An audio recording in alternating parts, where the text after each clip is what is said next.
In one of Finn's adventures, he has many, the crones, at the bidding of Finn's mortal enemy, cast a spell in which he changed bodies with the king of Ulster, Hanratty. Hanratty was a fierce and fighting man who made enemies wherever he went. His best friend and favorite weapon was the battle axe. And one day, Hanratty, in the middle of going on a wander, found himself in a grove that he had not been in before.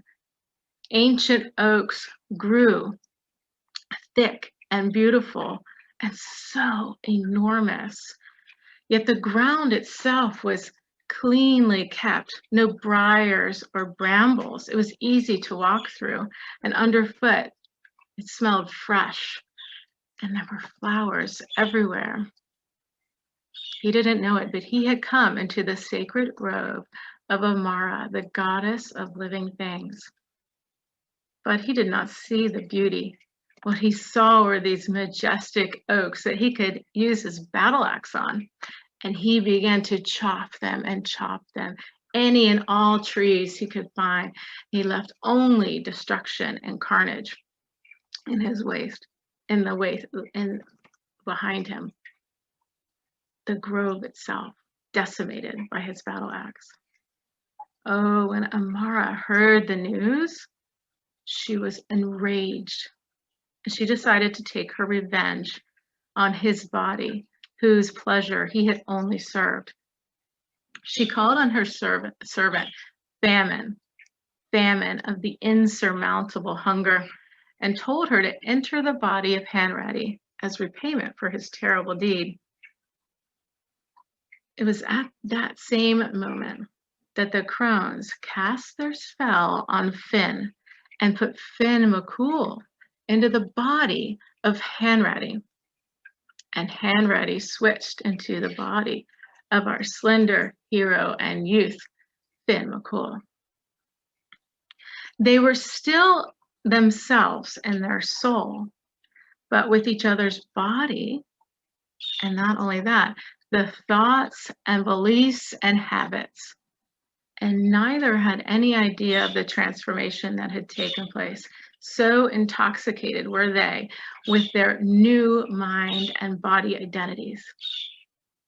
And so it was that when Famine went to work Amara's vengeance on Hanratty, it was really Finn McCool that was to suffer.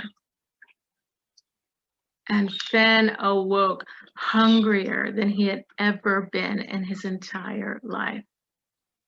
For breakfast, he ate 5 melons, a huge pot of porridge, a whole roast pig, 20 eggs, and a half barrel of wine.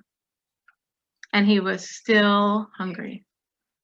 So the cooks sent him what they had prepared for lunch, plus everything they had prepared for the servants and the castle attendants: a whole roast venison, a bushel of potatoes, several pies, and another barrel of wine. Finn ate it all, and he was still hungry. So the servants prepared to bring him the food that they had laid aside for this lavish dinner feast, a state dinner that was to entertain 3 kings. All the fires in the kitchen were blazing and the pots stirring. But Finn could not wait any longer, and he went into the kitchen, where he ate a sheep only half cooked, bones and all. He ate a huge carp and crabs in their shells and all. He drank a tub of mutton and barley soup, then ate a whole roast ox stuffed with pigeons. And he was still hungry. By then it was midnight. But he continued to eat honey cakes and fruit with pits, and finished another barrel of wine. And then he went off to bed with a bowl full of walnuts. The servants, who had been feeding him since dawn, wearily cleaned the table and went to bed. Yet Finn awoke, not long after, ravenous. He didn't bother to wake the servants because that would just take too long. He went straight into the kitchen, but everything was bare. So he went into the storeroom and he saw carcasses hanging from meat hooks. And he took an enormous side of beef and he sat down and began to eat it raw. By morning, all the hooks were empty. And so Finn went to take a nap before breakfast. By the end of the week, there wasn't any food to be found in the castle or any of the houses surrounding it. Finn, who was now the king of Ulster, had sent all his soldiers out to collect all the livestock from the villagers. And then after those were gone, he started to hunt game in the forest surrounding the castle. But he could not kill enough to satisfy his hunger. Famine was inside of him. And when he fed himself, he fed her. And she grew stronger and stronger. And it made him want more and more. His famine grew the more he fed it. Finally, there was no game in any of the forests surrounding the castle. So he began to take everything out of the castle and to sell it. That included all his jewels and even his crown. And he took this bag full of gold and he left the kingdom. But within a week, all the gold was gone, used on food, and there was nothing left to spend. As you can see, our hero Finn is in a terrible state. So he walks over to the shore, looks out over the ocean, and knows it's full of food. Maybe he can even catch a whale. He is beside himself with hunger. And so he goes into the water, walks in, and trying to catch things with his bare hands. But he can't. To no avail, comes back and he sits down heavily on the beach. He knows the ocean is full of food.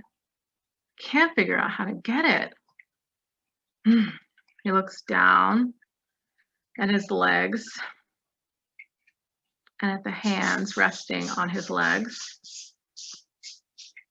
They're so large and pink and soft and tender looking. He drew it up to his mouth just for a taste. And it was in that moment that Finn's faithful companions, the cat, the hawk, and the salmon, forced the witches to reverse their spell. And Finn was once again came into himself, awake and aware again in his own body. Awake and aware of everything that had happened to him. And so relieved to be free of Famine's hold over him. Well, as for the king of Hanratty, the king of Ulster, Hanratty, you can just imagine his end. Let's just say Amara gets her revenge.